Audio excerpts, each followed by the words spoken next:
Anyway, so just you can see this time we now finally get to see the pipeline this time. Apparently now we're moving on to pipeline this time,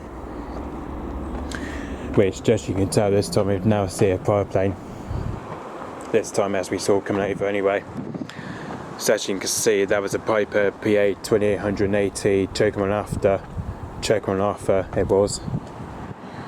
So as you can see the registration as we see today is G-CDEO, that is.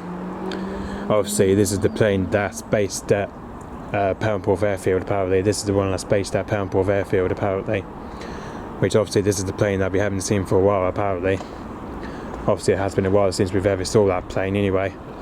Obviously it has been a while since we saw this one anyway.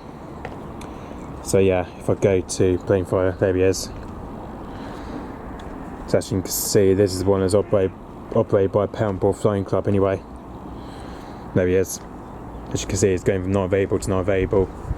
And yes, and this is the one that's operated by Perranporth Flying Club anyway, which that one we haven't seen for a while apparently. So yeah. So anyway, so as you can see, that just departed out of Perranporth airfield just around, probably just before 11 o'clock anyway. So yeah, that literally just departed out of Perranporth airfield just around 10:58 p.m. 10:58 p.m. Sorry, not 38. So yeah. And as you can see from here, it's flown here just about 19,000 feet from here. Where we first saw it was probably about 19,000 feet from here anyway.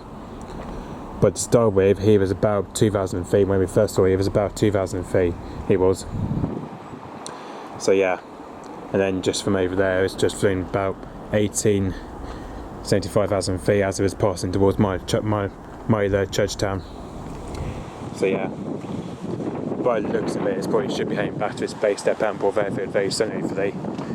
So yeah, obviously not because of the last time we saw the Merlin Mark IIs today apparently. We only saw one Merlin Mark II that came for 5th flight past today apparently. Which as you can see, that one is just a different, that one's a different one anyway, which that one's just about out Cold Rose already though apparently. That's the other Merlin, which that one's a ZH827. Which that one is just departed out of Cold Rose already though, which that one we might be able to see hopefully. I don't know. Because obviously that one is the one with the crow's nest. But I don't know if that one we're going to be able to see or not, I don't know. Okay, so, yep, thanks for watching, bye bye.